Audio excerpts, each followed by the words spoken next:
Nahmaduhu wa nusalli wa nusallimu ala rasulil karim wa ba'du. Saudara-saudara sekalian yang dimuliakan Allah Subhanahu wa taala. Demikian pula Namrud. Kita melihat diberitakan oleh para ahli nujum bahwa pada suatu malam akan mengalir mani dari seorang laki-laki kepada seorang perempuan dan akan lahir seorang anak yang dapat mengguncangkan kerajaannya. Maka Namrud setelah tahu tentang pertanda tersebut, dia mengumpulkan semua rakyatnya pada malam yang telah ditentukan oleh para ahli nujumnya tersebut. Karena malam itu akan terjadi perpindahan sperma seorang laki-laki ke ovum seorang wanita, maka dipisahkannya seluruh wanita jauh-jauh dari laki-laki dan diumumkan bahwa tidak boleh satupun laki-laki dan perempuan, suami istri yang bertemu pada malam hari itu. Nah, inilah yang disebut dengan nizam dohiri yang dibuat oleh Namrud untuk menghalang-halangi kelahiran seorang bayi yang akan menghancurkan kerajaannya.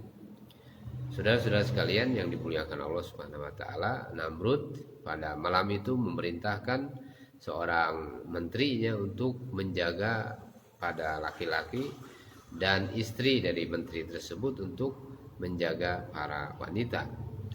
Kemudian Namrud duduk di tengah-tengah antara kelompok laki-laki dan kelompok perempuan tersebut dengan hebatnya, dengan menunjukkan kegagahannya, kehebatannya, dengan harapan dia dapat memantau langsung bahwa tidak akan terjadi pergaulan antara suami dan istri pada malam tersebut. Dia berjaga terus, dan akhirnya dia mengantuk, kemudian tertidur lelap. Menteri yang menjaga laki-laki tersebut berusaha dengan keras agar tidak ada satupun laki-laki yang masuk ke tempat perempuan. Demikian pula di seberang yang lain, istri dari menteri yang bertugas menjaga kaum wanita berjaga terus agar tidak ada seorang wanita pun menyeberang ke tempat laki-laki. Diperhatikan terus menerus. Malam pun semakin larut yang mengakibatkan semua wanita tertidur. Demikian pula sebelah yang lain, ternyata semua laki-laki juga tertidur. Melihat kaum wanita sudah tertidur semua, maka istri menteri tersebut berusaha mendekat tempat kaum laki-laki, berjaga-jaga agar jangan sampai ada satupun laki-laki yang mendekati kelompok wanita. Dia berjalan terus mendekati perbatasan kaum laki-laki. Demikian pula menteri tersebut melihat kaum laki-laki sudah tertidur semua.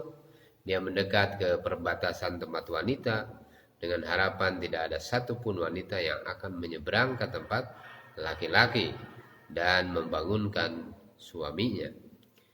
Dia berjalan terus sehingga sampailah dia ke tempat perbatasan kaum wanita. Disitulah kemudian kedua makhluk Allah Subhanahu wa taala tadi, suami istri yang bertugas menjadi penjaga tersebut, saling bertemu, saling mendekat, kemudian saling berbicara, dan akhirnya timbul rasa cinta dan kasih sayang yang akhirnya ditutup dengan pergaulan suami istri yang justru dilakukan di bawah telapak kaki Namrud sendiri. Saudara-saudara sekalian, sebenarnya kalau malam itu menteri tersebut mengerjakan sholat atau amalan lain, maka tidak akan terjadi pergaulan dengan istrinya. Tetapi karena dia bertugas sebagai security saja atau sebagai satpam, sementara itu istrinya juga menjalankan tugas yang sama, maka terjadilah apa yang seharusnya terjadi, dan itulah yang dikehendaki oleh Allah Subhanahu wa taala. Pada pagi harinya setelah program yang dibuat oleh Namrud dijalankan, maka para ahli nujumnya datang kepada Namrud dan dikatakannya, "Wahai sang raja, tadi malam telah terjadi perpindahan sperma seorang laki-laki ke dalam rahim istrinya.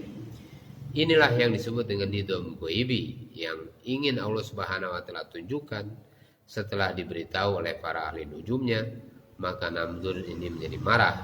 Namrud marah dan rakyatnya pun juga marah. Mereka katakan, mengapa sudah dikasih tahu oleh raja masih saja menentang perintah raja, dan terjadi pergaulan antara suami istri, padahal sudah dilakukan penjagaan dengan ketat. Menteri dan istrinya yang saling bergaul tadi malam juga berpura-pura marah.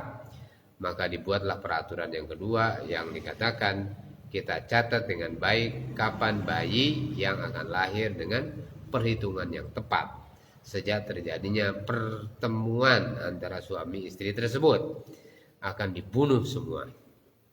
Saudara-saudara sekalian yang dimuliakan Allah, nah, demikianlah sifat-sifat satu kerajaan, sifat-sifat kekuasaan suatu negara yang berbuat salah menterinya, yang menjadi korban adalah rakyatnya sendiri. Bagaimana aturan atau nizam ghaibi yang dibuat oleh Allah Subhanahu wa taala terhadap peristiwa tersebut?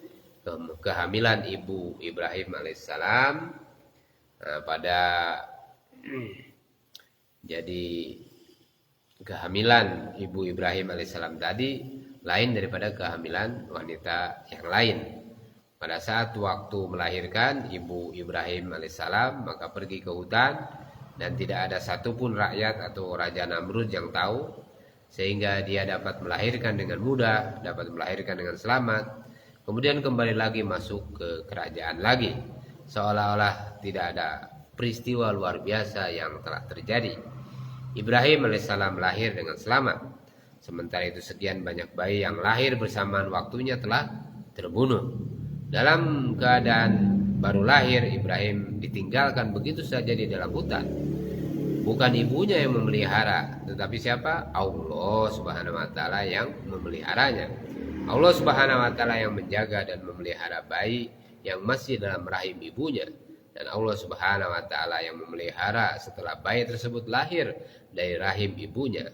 Allah Subhanahu wa taala yang memelihara air mani selama 4 bulan sehingga menjadi tubuh yang sempurna, dan Allah Subhanahu wa taala pula lah yang meniupkan ruh dalam tubuh bayi tersebut.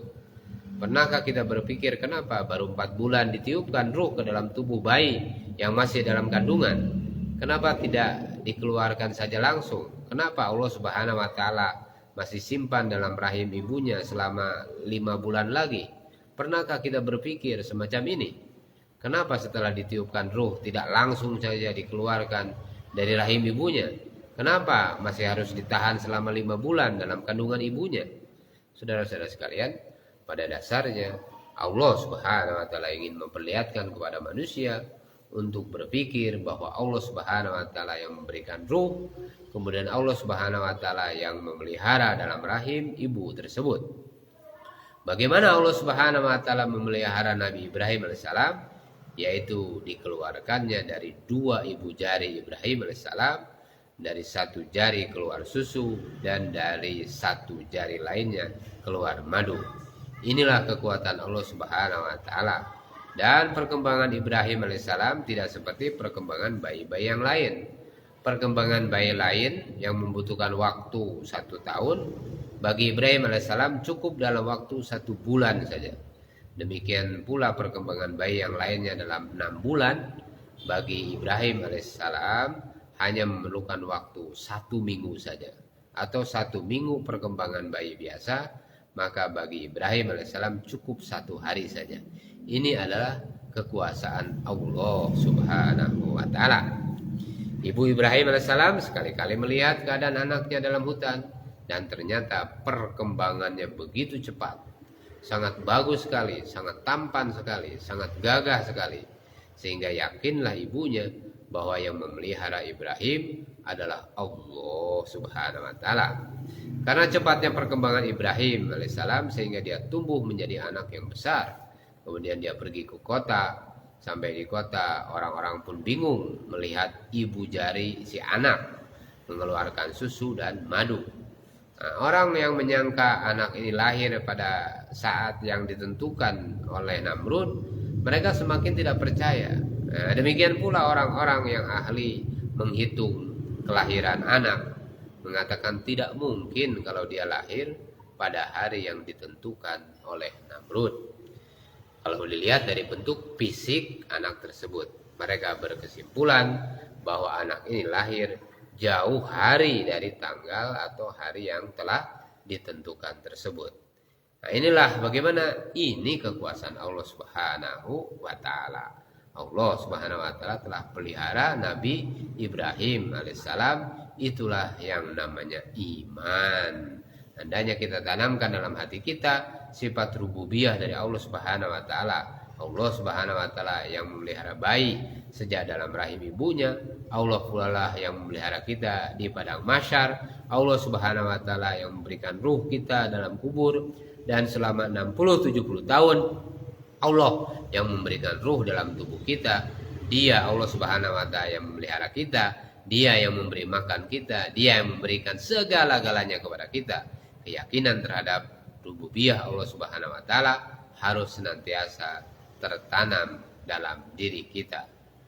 Selama belum tertanam keimanan rububiyah Allah Subhanahu wa taala tadi, maka kehidupan kita masih belum lurus. Oleh karena itu saudara-saudara sekalian, maka kita usaha di sore hari ini kita terus bicarakan lagi kebesaran Allah Subhanahu wa taala supaya tertanam keimanan yang sempurna kepada Allah Subhanahu wa taala. Subhanallah bihamdihi, subhanakallahumma wa bihamdika, asyhadu an la ilaha illa anta, astaghfiruka wa atubu ilaik.